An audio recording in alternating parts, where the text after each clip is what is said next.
3 hommes, 300 kg de muscles et un espace de 2 mètres carrés. Pour Tommy et son gang, Bruce Lee est piégé. Pour Bruce, ils se sont simplement enfermés dans une cage avec le prédateur le plus rapide du monde. Le problème n'est pas que Bruce n'est nul au courir, c'est qu'eux n'ont nulle part où se cacher.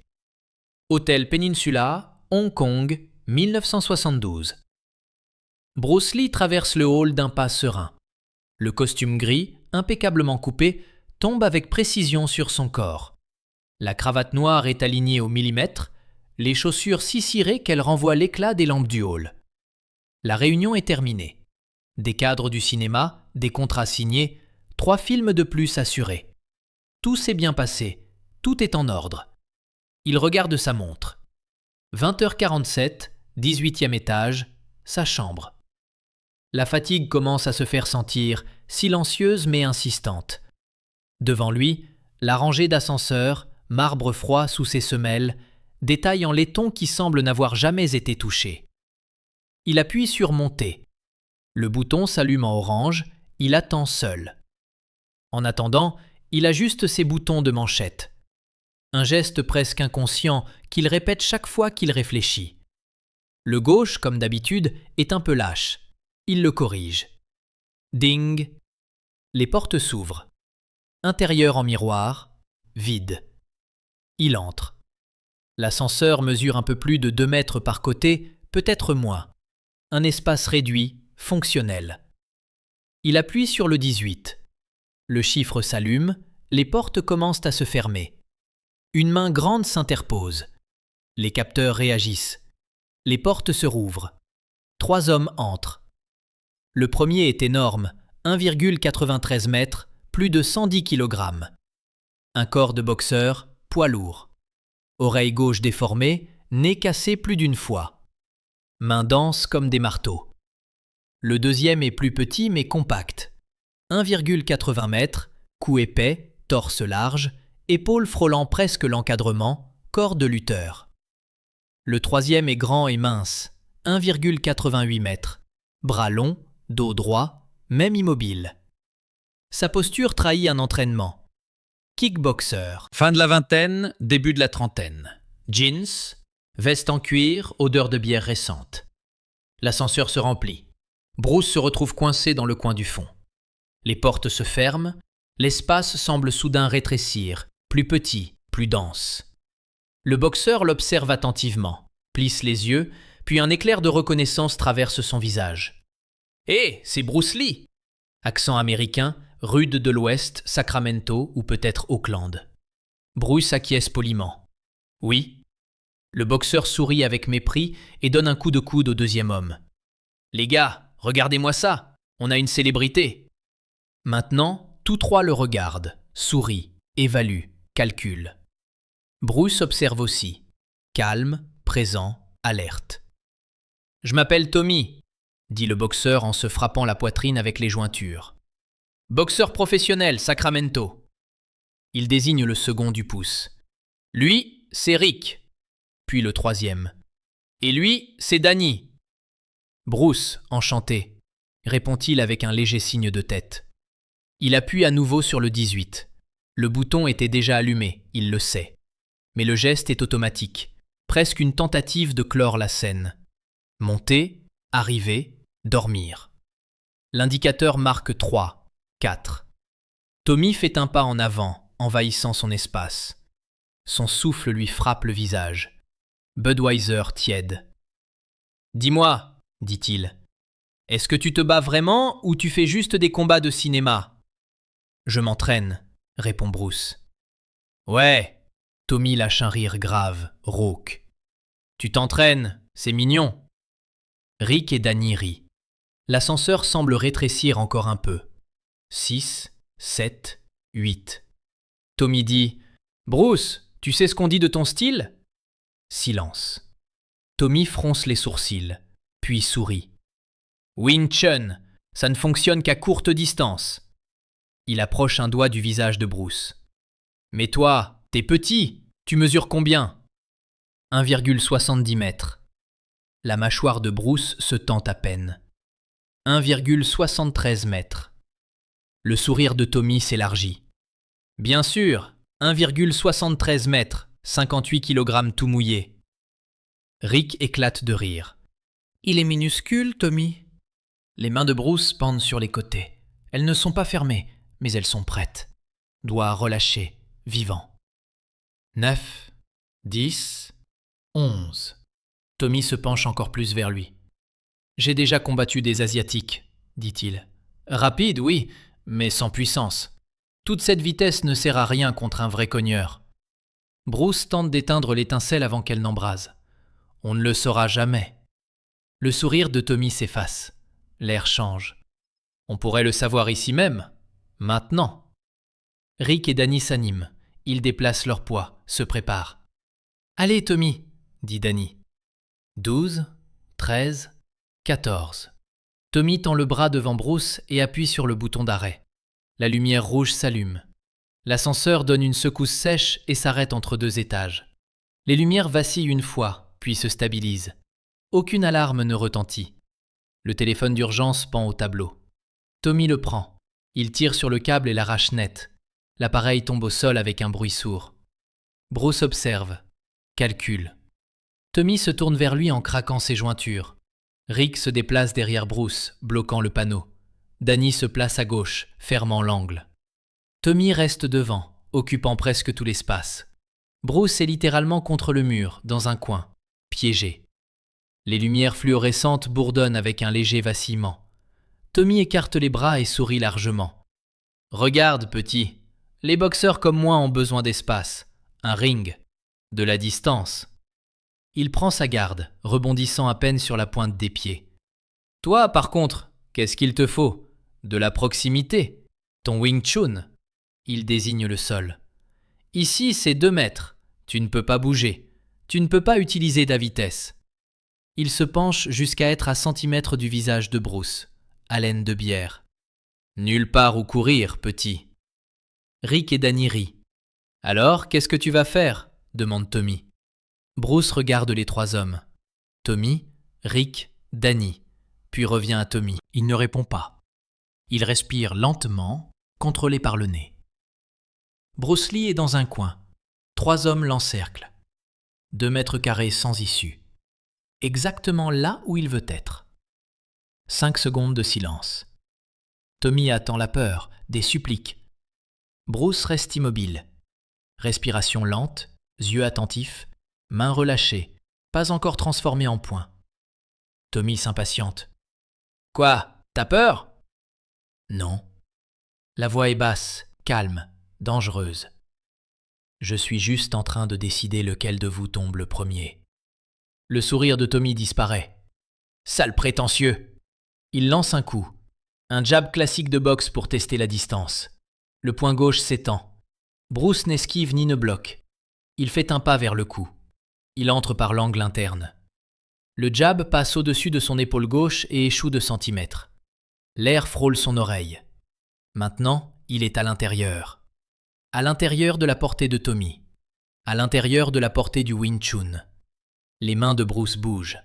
La gauche dévie et appuie sur le bras tendu. La droite lance un coup de paume. Impact sec sur la mâchoire. La tête de Tommy est secouée et heurte le miroir. Le verre vibre, se brise. Tommy est sonné. Les yeux flous. Tout se passe en un peu plus d'1 seconde. Rick et Danny restent figés. Ils n'ont même pas bien vu. Bruce ne s'arrête pas. Principe du Wing Chun, attaquer jusqu'à éliminer la menace. Une rafale de coups. Rafale courte, rapide. Bras comme des pistons mécaniques précis. 1. L'arête du nez. Le cartilage craque. Sang immédiat. 2. La pommette gauche. Gonflement instantané. 3. La tempe droite. Les yeux de Tommy s'inversent. 4. Le plexus solaire. L'air s'échappe avec un « hush ». La garde de boxe ne peut pas suivre le rythme. Elle est conçue pour la distance d'un ring. Ceci n'est pas un ring. C'est un combat rapproché. C'est la distance du Wing Chun. Le Wing Chun a été créé pour les espaces restreints. Couloirs, cabines téléphoniques. Cet ascenseur est parfait. Tommy glisse contre la paroi, à moitié conscient, le nez en sang. Sa respiration est irrégulière. Temps total du combat, 6 secondes. Rick, voyant Tommy détruit, réagit. Il se déplace derrière Bruce et lui attrape les épaules. Une force de lutteur, un étau. Ses bras, comme des câbles d'acier, serrent et le soulèvent du sol. « Danny, frappe-le, je le tiens !» Danny s'avance, le poing chargé. Pendant un instant, les pieds de Bruce effleurent à peine le sol. Ses bras sont prisonniers, mais pas ses mains. Sa main droite descend avec précision jusqu'à la main gauche de Rick, posée contre sa poitrine. Il ne cherche pas la force, il cherche la structure. Il trouve l'auriculaire, tire en arrière. Le bruit est sec, bref, définitif, comme une branche qui se brise. Rick hurle et son emprise se dissout immédiatement.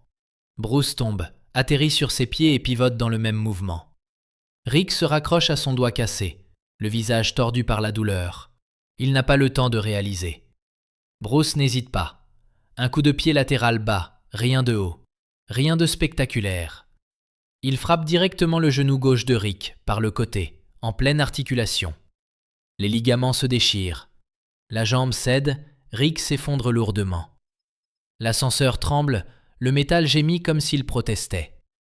Rick se recroqueville au sol, tenant son genou, hurlant d'une voix aiguë. Le doigt cassé n'a plus d'importance. Le genou est détruit. Il ne marchera pas aujourd'hui, ni peut-être cette semaine. Dehors de combat. Danny recule jusqu'au coin, main en l'air. Kickboxer entraîné. Pas comme les deux autres. Il a vu la vitesse. Il a vu ce qui s'est passé. Il attend. Bruce avance. Calme. Méthodique. Danny n'a nulle part où reculer. Il lance un coup de pied frontal désespéré, style Muay Thai. Bruce ne bloque pas, il redirige. Il dévie le tibia de quelques centimètres seulement, juste assez. Danny se retrouve sur une jambe, déséquilibrée. Les bras tournent dans l'air, cherchant la stabilité. La réponse de Bruce ne va pas au corps. Elle va vers la jambe d'appui. Un balayage bas, rapide. Danny tombe en arrière, impuissant. Sa tête heurte la rambarde métallique en tombant. Clang. Le métal résonne dans l'espace clos. Danny reste au sol, sonné. La vision double. Rick gémit, agrippé à son genou. Tommy est assis contre le mur, couvert de sang, à peine conscient. Bruce se tient debout au centre, le seul encore debout. Son costume est un peu froissé par l'étreinte de l'ours. Sa respiration est élevée, mais contrôlée. Une mèche de cheveux décoiffés lui tombe sur le front. Pour le reste, intact, pas une égratignure. Temps total du combat, 12 secondes. 3 combattants professionnels, 2 mètres carrés. Les lumières de l'ascenseur bourdonnent. Silence, à part les gémissements de Rick et la respiration laborieuse de Tommy. Bruce relâche ses mains. Le danger est terminé. Maintenant, il n'a plus qu'à sortir. L'ascenseur reste arrêté. Rick gémit sans s'arrêter. Tommy respire difficilement. Danny se plaint à voix basse. Bruce évalue. Froid, objectif. Aucun n'est une menace. Maintenant. Rick a besoin d'un hôpital. Tommy est en état de choc. Danny est conscient, mais il ne bouge pas. Intelligent. « Jésus !» murmure Danny en tremblant. « Toi, tu es vraiment… » Il ne finit pas sa phrase. « Je suis désolé, » dit-il. « On est désolé. Tommy était ivre. On l'était tous. On a été stupides. »« Oui, » répond Bruce sans colère, comme s'il commentait la météo. « Vous l'avez été. »« Tu vas… » Danny n'ose pas finir sa question. Bruce regarde Rick, puis Tommy. Ils ont déjà assez souffert. Danny expire, soulagé. Tommy disait que les boxeurs ont besoin d'espace. Il avait raison. Muhammad Ali a besoin d'un ring. Enlevez-lui ça, il perd son efficacité. Mais le kung-fu traditionnel a été conçu pour l'inverse. Les élèves écoutent, attentifs. Le Wing Chun est né dans des villes surpeuplées, des couloirs étroits, des escaliers, des petites pièces, sans place pour des coups de pied hauts ni des mouvements amples. C'est pourquoi il est économique, efficace et direct. Danny se porte volontaire. Il essaie de donner un coup de pied dans le coin, il ne peut pas. Il essaie de boxer, il n'a pas de puissance. Ensuite, Bruce démontre le Wing Chun. Chaque mouvement s'emboîte, tout fonctionne. Une portée de cabine téléphonique, dit Bruce. Là où d'autres styles souffrent, le Wing Chun vit. Danny sourit. Je l'ai appris à mes dépens, des décennies plus tard. Analyse de MMA. Diffusion de l'UFC. Joe Rogan commente. Qui a compris le premier la gestion de la distance? Bruce Lee a combattu 3 types dans un ascenseur. Il a dominé parce qu'il s'était entraîné pour cette portée. Des années plus tard, une interview. Tommy, plus âgé, le nez mal soigné, la voix plus lente. Oui, j'étais ce type. Je pensais l'avoir coincé. Il sourit avec amertume. En réalité, j'étais sur son terrain. La leçon est simple. Les styles importent moins que l'adaptation. Il ne s'agit pas de savoir quel art martial est le meilleur, mais de savoir lequel fonctionne ici et maintenant. Bruce l'a résumé en une phrase. Soyez comme l'eau. Dans une large rivière, l'eau coule doucement. Dans un tube étroit, elle devient pression. Cet ascenseur était un tube étroit. Bruce a augmenté la pression. Tommy avait besoin d'espace, il n'a pas su s'adapter. C'est la différence entre la technique et le principe. Et dans cet ascenseur, Bruce Lee a démontré que le meilleur combattant n'est pas le plus grand, mais celui qui fait travailler l'espace en sa faveur. Beaucoup pensent que Bruce Lee n'était qu'un acteur rapide. Cette nuit-là, il a prouvé qu'il était un architecte du combat. Il n'a pas combattu 3 hommes, il a combattu l'espace et il a gagné. Si vous croyez que la technique vainc la force brute, abonnez-vous et dites-moi dans les commentaires ce que vous auriez fait quand la lumière rouge de cet ascenseur s'est allumée. Rendez-vous dans la prochaine vidéo.